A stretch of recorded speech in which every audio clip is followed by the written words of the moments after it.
கோவை தெற்கு தொகுதியில் பாஜக எம்எல்ஏ வானதி ஸ்ரீனிவாசன் கொண்டு வந்த வாட்டர் ஏடிஎம் திட்டம் அப்பகுதி மக்களிடையே பெரும் வரவேற்பை பெற்றுள்ளது.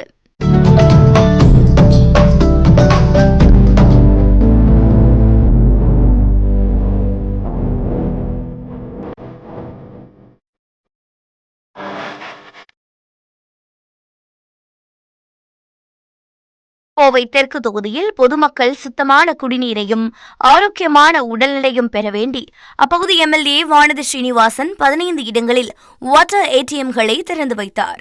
இதன் மூலம் நாளொன்றிற்கு 20 லிட்டர் அளவிலான சுத்திகரிக்கப்பட்ட தண்ணீரை இலவசமாக பெற்றுக் கொள்ளலாம். இதனை அப்பகுதியைச் சேர்ந்த ஆயிரக்கணக்கான குடும்பத்தினர், வியாபாரிகள், பள்ளி, கல்லூரி மாணவர்கள் பயன்படுத்தி வருகின்றனர். ரொம்ப நாளாக தண்ணிக்கு ரொம்ப கஷ்டப்பட்டுட்டு இருந்தோம். நாங்கள் வீடுக்கு நிறையா இருக்குது, கடை ஏரியா வேறு, கடைக்காரங்க ரொம்ப கஷ்டப்பட்டுட்டு இருந்தாங்க. இந்த வாட்டர் ஏடிஎம் வந்ததுலேருந்து எங்களுக்கு ரொம்ப பிரச்சனை இல்லாமல் இருக்குது.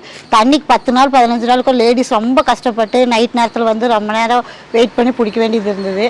ஆனால் இந்த ஏடிஎம் வந்ததுலேருந்து எங்களுக்கு பிரச்சனை இல்லாமல் எனி டைம் எப்போ வந்தாலும் எங்களுக்கு இந்த தண்ணி எங்களுக்கு கிடைக்குது. தண்ணியும் நல்லா இருக்குது. அதனால் எங்கள் தொகுதி எம்எல்ஏ வானதி அம்மாவுக்கு ரொம்ப நன்றி.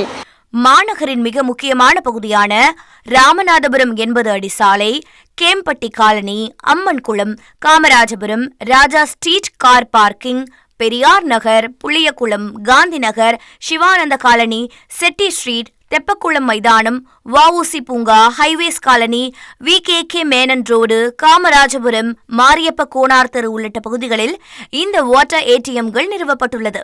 பொதுமக்கள் காலை மாலை என இருவேளையும் தங்களுக்கு கொடுக்கப்பட்டுள்ள அடையாள அட்டையை காட்டி தண்ணீரை பிடித்துச் செல்கின்றனர். டெய்லி கார்டு போட்டு ஒரு குடம் 2 குடம் குடிக்குவாங்க. சமையலுக்கு, குடிக்கிறதுக்கு ரொம்ப நல்ல தண்ணி. குழந்தைகளுக்கெல்லாம், பசங்கள்லாம், விளையாடுற பசங்க எல்லாமே வந்து குடிச்சிருவாங்க. ரோட்டில் போகிறவங்க வர்றவங்க எல்லாருமே வந்து பிடிச்சிட்டு போகிறாங்க குடி தண்ணி. ரொம்ப நன்றிங்க எம்எல்ஏ.